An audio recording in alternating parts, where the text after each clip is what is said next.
Oh, thank you. Thank you. It is such an honor for me to be here tonight. I'm here as a proud American, a proud Democrat, a proud mother, and tonight in particular, a very, very proud daughter.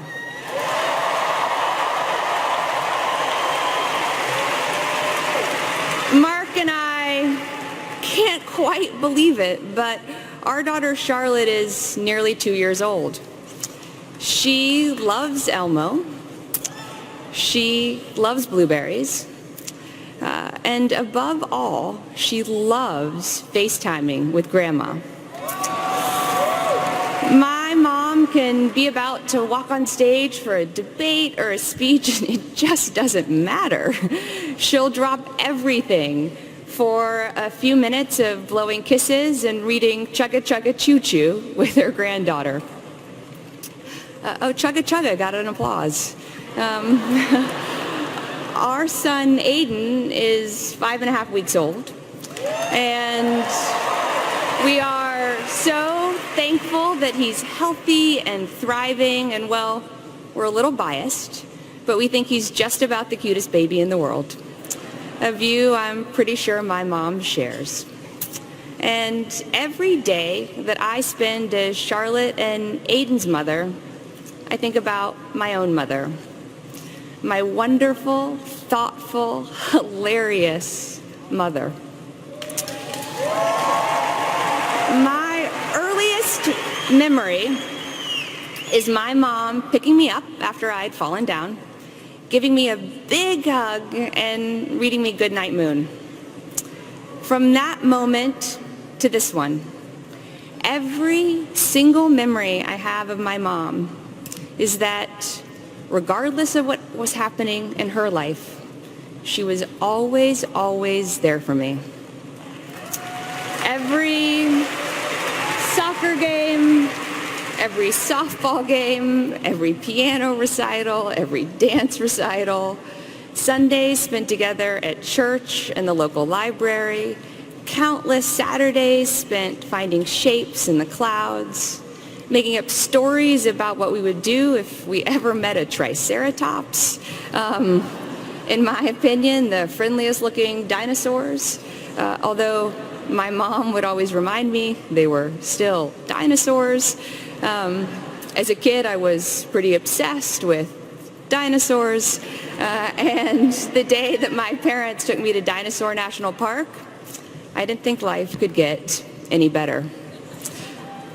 Whenever my mom was away for work, which thankfully didn't happen very often, she left notes for me to open every day she was gone, all stacked neatly together in a special drawer with a date on the front of each one so I would know which note to open on which day. When she went to France to learn about their childcare system, I remember one was all about the Eiffel Tower. Another was about the ideas she hoped to bring home to help the kids of Arkansas. I treasured each and every one of those notes. They were another reminder that I was always in her thoughts and in her heart. Growing up, conversations around the dinner table always started with what I learned in school that day. I remember one week talking incessantly about a book that had captured my imagination, A Wrinkle in Time. Only after my parents had listened to me would they then talk about what they were working on: education, healthcare, what was consuming their days and keeping them up at night. I loved that my parents expected me to have opinions and to be able to back them up with facts. I never once doubted that my parents cared about my thoughts and my ideas. And I always, always knew how deeply they loved me. That feeling of being valued and loved, that's what my mom wants for every child. It is the calling of her life. My parents raised me to know how lucky I was, that I never had to worry about food on the table, that I never had to worry about a good school to go to, that I never had to worry about a safe neighborhood to play in. And they taught me to care about what happens in our world and to do whatever I could to change what frustrated me, what felt wrong. They taught me that's the responsibility that comes with being smiled on by fate. And I know my kids are a little young, but I'm already trying to instill those same values in them. There's something else that my mother taught me. Public service is about service. And as her daughter, I've had a special window into how she serves.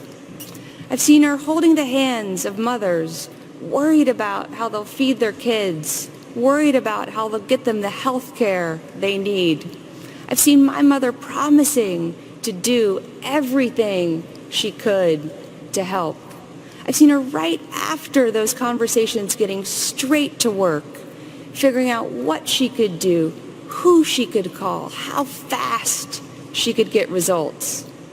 She always feels like there isn't a moment to lose because she knows that for that mother, for that family, there isn't.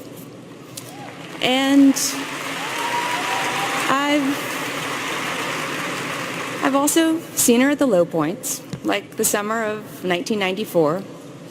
Several people this week have talked about her fight for universal health care. I saw it up close. It was bruising. It was exhausting. She fought her heart out, and as all of you know, she lost. For me, then 14 years old, it was pretty tough to watch. But my mom, she was amazing. She took a little time to replenish her spirits. Family movie nights definitely helped. Dad, as all of you now know, liked Police Academy. My mom and I loved Pride and Prejudice. And then she just got right back to work because she believed she could still make a difference for kids. People ask me all the time, how does she do it? How does she keep going amid the sound and the fury of politics? Here's how. It's because she never, ever forgets who she's fighting for.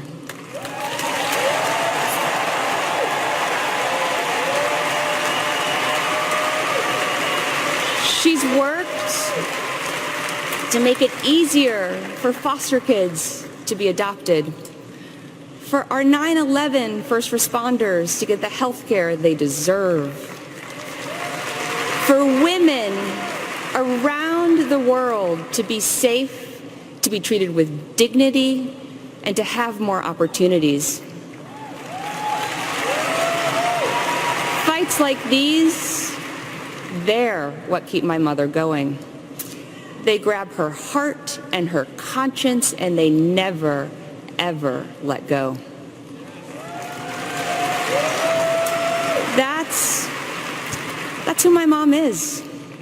She's a listener and a doer. She's a woman driven by compassion, by faith, by a fierce sense of justice, and a heart full of love. So this November, I'm voting for a woman who is my role model as a mother and as an advocate. A woman who has spent her entire life fighting for families and children. I'm voting for the progressive who will protect our planet from climate change and our communities from gun violence, who will reform our criminal justice system, and who knows that women's rights are human rights, and who knows that LGBT rights are human rights here at home and around the world. I'm voting for a fighter who never, ever gives up, and who believes that we can always do better when we come together and we work together. I hope that my children will someday be as proud of me as I am of my mom. I am so grateful to be her daughter. I'm so grateful that she is Charlotte and Aiden's grandmother. She makes me proud every single day. And Mom, Grandma would be so, so proud of you tonight.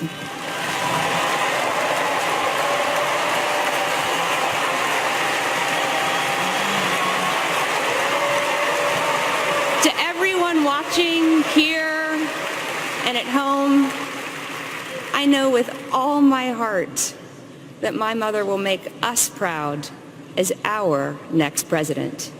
This is the story of my mother, Hillary Clinton.